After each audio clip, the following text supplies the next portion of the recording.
TV Web Manaim apresenta Conversas Bíblicas.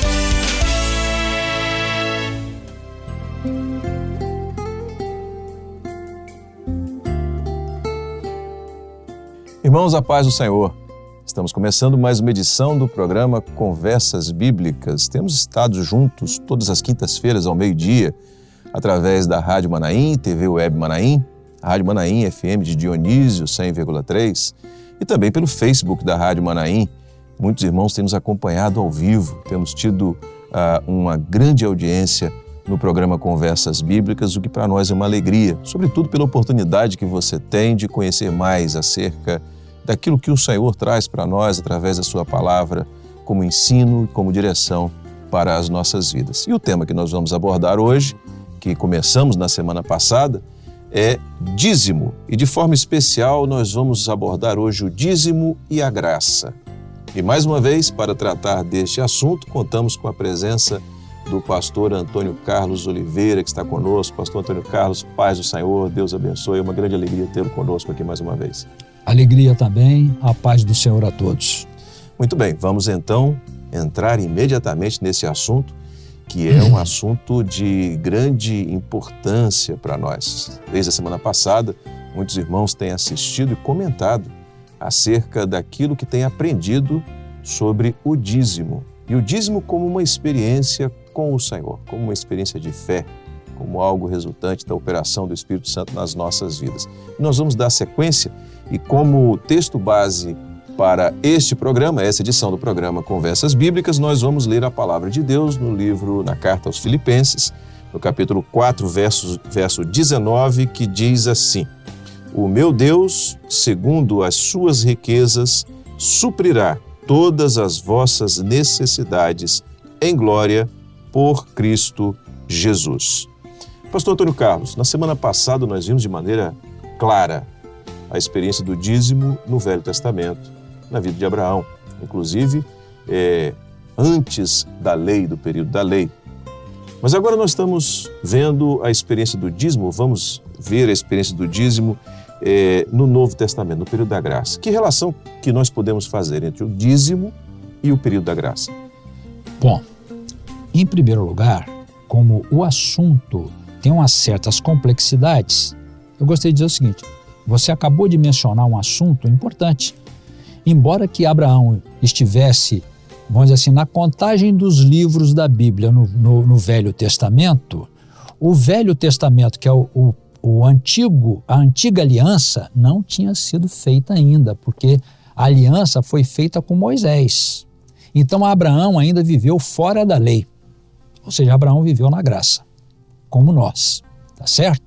Então Abraão teve aquela extraordinária experiência com o Senhor, onde ele considerou o Senhor aquele que domina sobre ele e honrou o Senhor com o dízimo, à semelhança dos outros povos que dizimavam aos seus conquistadores.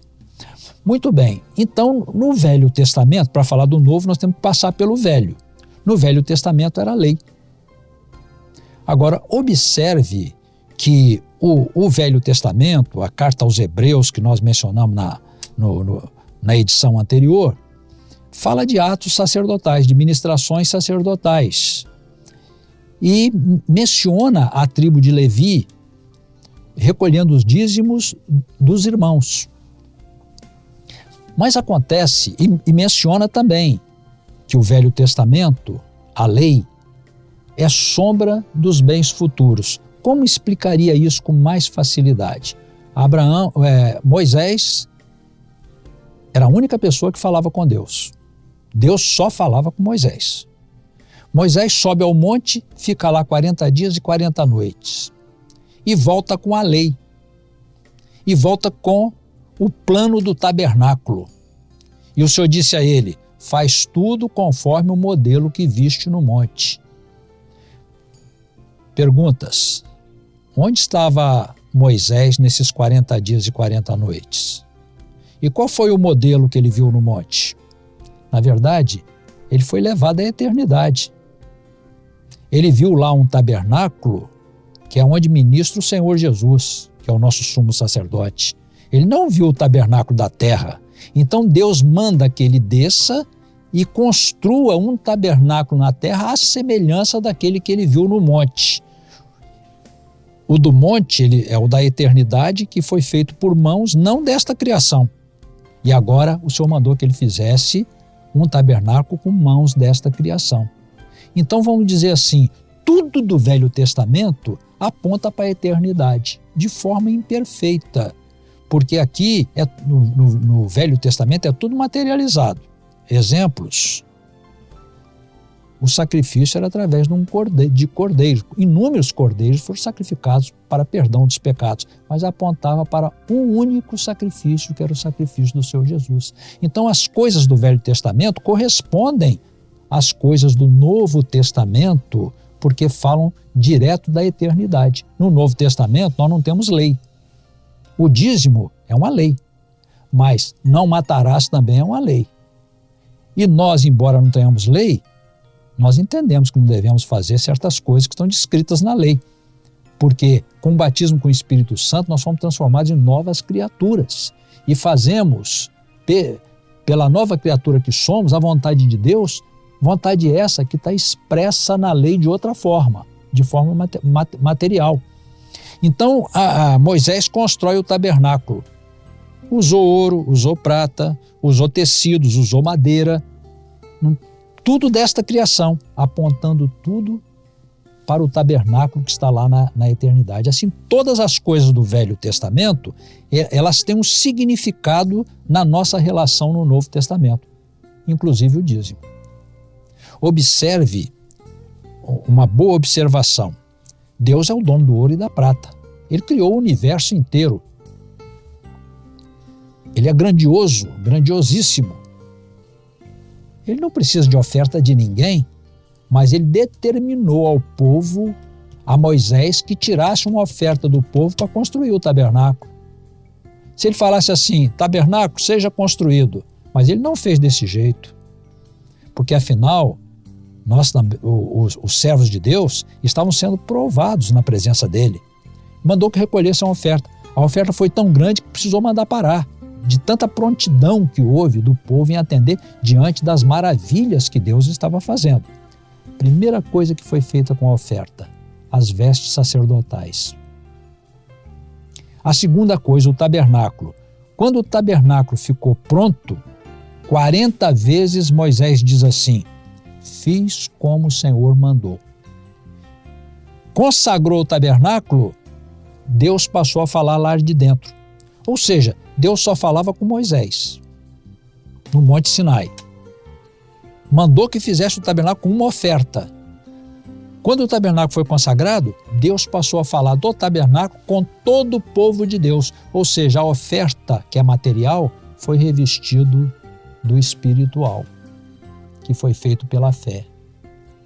É interessante verificar que, completando essa sua abordagem, quer dizer, aquilo que é material, oferta, ela resultou em algo espiritual pela fé e pela obediência à vontade do Senhor. Obediência à vontade de Deus. Então não é simplesmente o material que resulta no espiritual, exatamente, mas há uma direção do Senhor para que isso aconteça. Exatamente. Então no Velho Testamento era lei, observação.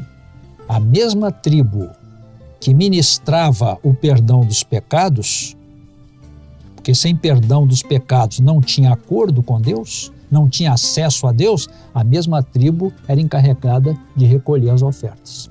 Ou seja, era tudo ministração sacerdotal, tanto o perdão dos pecados como a coleta das ofertas.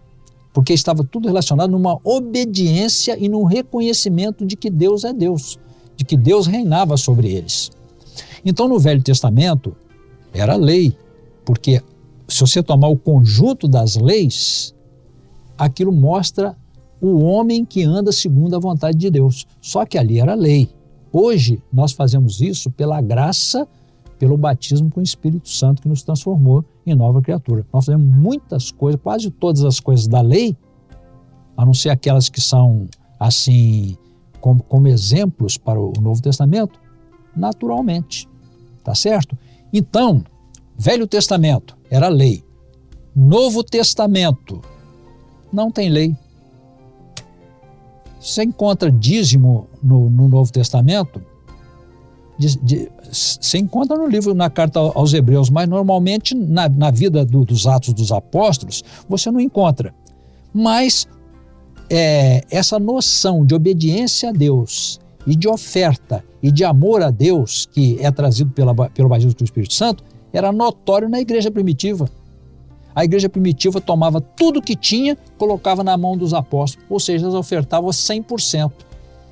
Sem falar em dízimo, ofertava 100%. Só que uma observação. Essa igreja primitiva, essa igreja que teve início no Pentecostes, a grande parte era de judeus. E os judeus conheciam muito bem o Velho Testamento. Eles tinham uma experiência com a lei. Eles tinham uma experiência com a lei. O dia a dia da lei fazia parte. O dia a dia da lei fazia parte. Mas a grande surpresa, começando por Pedro, era que Deus começou a salvar os gentios, que são as outras gentes que não são de Israel. Ou seja, o Senhor Jesus fez uma nova aliança, não só com Israel agora, mas com o mundo inteiro. E esses gentios, repetindo, os gentios são as outras gentes que não são Israel, porque o Velho Testamento foi feito só com Israel. Agora, parecia que Deus era Deus só de Israel, né? Não, Deus é Deus de todos. E agora tinha uma aliança com o mundo inteiro. E esses gentios não conheciam bem a Bíblia, o Velho Testamento. Conheciam pouco ou nada, o que mereceu que Paulo, que foi o apóstolo dos gentios, começasse a doutrinar essa igreja que conhecia pouco da Bíblia, dizendo o que deveria fazer. E, de repente, Paulo fala sobre a oferta, que está no texto que você leu, mas há alguns versos antecedentes que eu vou ler agora. O que aconteceu? Paulo, ele trabalhava, mas, ao mesmo tempo, o evangelho ocupava muito, a missão dada pelo Senhor ocupava muito da vida dele. E ele começou a passar necessidade. E a igreja dos Filipenses mandou alguma coisa para ele. Agora, olha o pronunciamento do apóstolo Paulo, que eu vou ler na íntegra, um pouquinho extenso, mas necessário. Ele diz assim: Ora, muito me regozijei no Senhor por finalmente reviver a vossa lembrança de mim, pois já vos tinhais lembrado, mas não tínhamos tido oportunidade de dar a oferta. Era uma oferta que estava sendo dada para ele. Não digo isso por necessidade, porque já aprendi a contentar-me com o que tenho. Sei estar abatido, sei também ter abundância. Em toda maneira, em todas as coisas, estou instruído tanto a ter fartura como a ter fome, tanto a ter abundância como padecer necessidade. Posso todas as coisas naquele que me fortalece. Todavia, fizeste bem em tomar parte da minha aflição. Ele estava dizendo aqui que ele sabia passar necessidade, sabia ter tudo e ter nada. Tudo posso naquele que me fortalece. Mas fizestes bem em ter lembrado, ter tido essa lembrança e mandado a oferta para mim. Agora vamos ver por que ele disse isso. E bem sabeis vós, ó Filipenses, que no princípio do Evangelho, quando parti da Macedônia, nenhuma igreja comunicou comigo com respeito a dar e a receber, senão vós somente. Porque também, uma e outra vez, me mandaste o necessário para a Tessalônica, ou para a igreja que estava lá, a igreja dos Tessalonicenses. Não que procure dádivas, mas procuro o fruto que aumente a vossa conta. Então ele está dizendo, não que eu estou procurando oferta de alguém, mas eu estou observando aquilo que conta para a sua vida espiritual, para a sua eternidade. Mas bastante tenho recebido e tenho abundância. Cheio estou depois que recebi de Epafrodito, o que da vossa parte me foi enviado como cheiro de suavidade e sacrifício agradável e aprazível a Deus.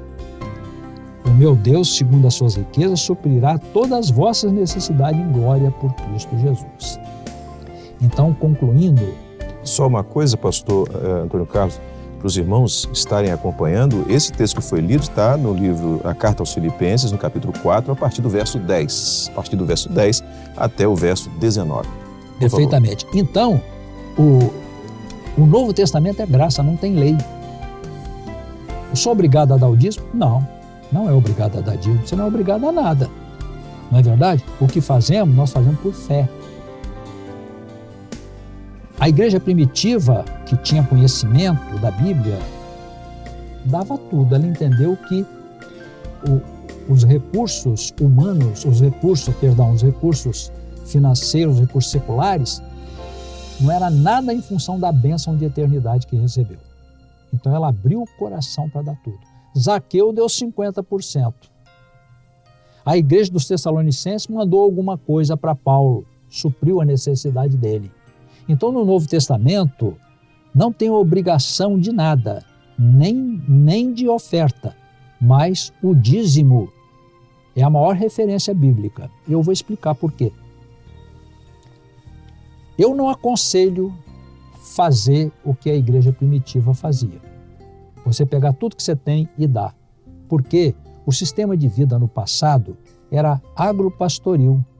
Era plantando e cuidando do gado. Era uma subsistência, uma troca. Uma subsistência muito mais fácil. Quer dizer, sempre tinha alguma coisa para comer.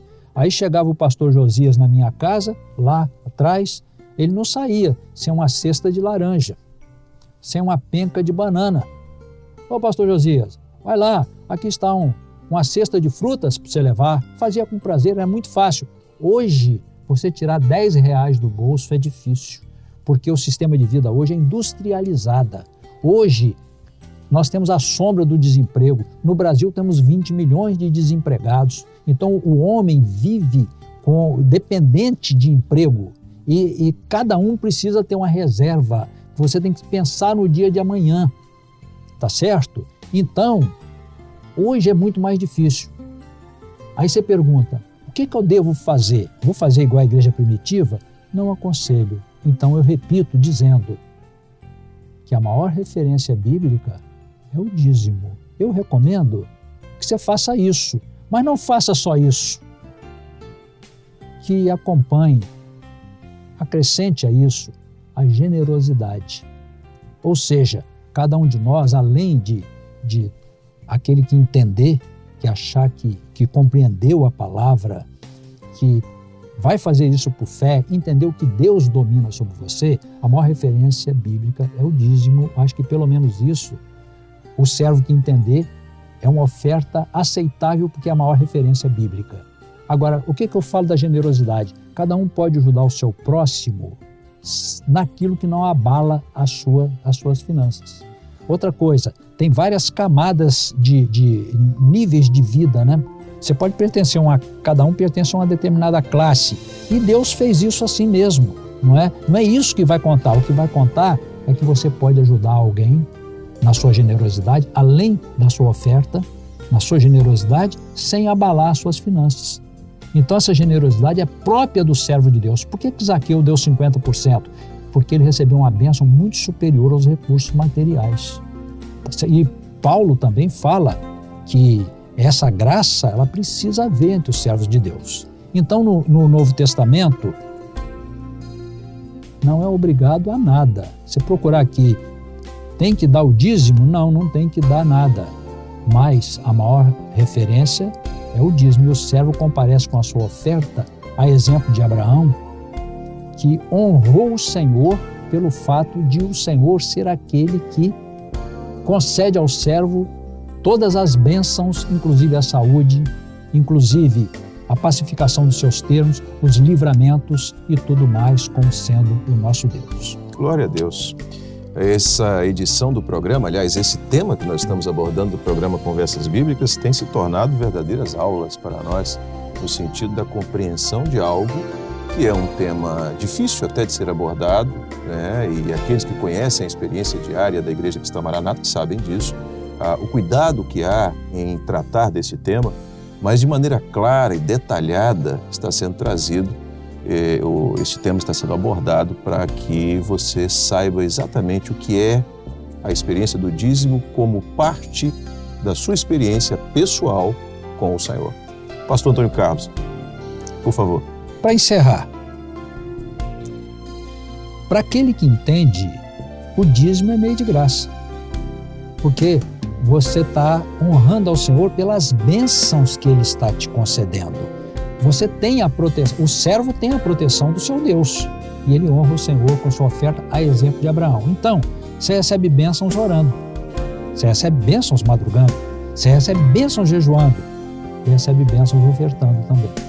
Glória a Deus. Mas nós vamos abordar esse assunto ainda na semana que vem. Amém. Nós vamos continuar com ele, já fica aqui o convite para a próxima semana. Nós estamos encerrando essa edição do programa Conversas Bíblicas e eu convido você a continuar tratando deste tema na próxima semana, na próxima quinta-feira, ao meio-dia, pela Rádio TV Web Manaim, pelo Facebook da Rádio Manaim, também pela Rádio Manaim FM 100,3 em Dionísio. Não perca, estaremos juntos mais uma vez na próxima semana. Rádio e TV Web Manaim juntas, anunciando o Evangelho Eterno.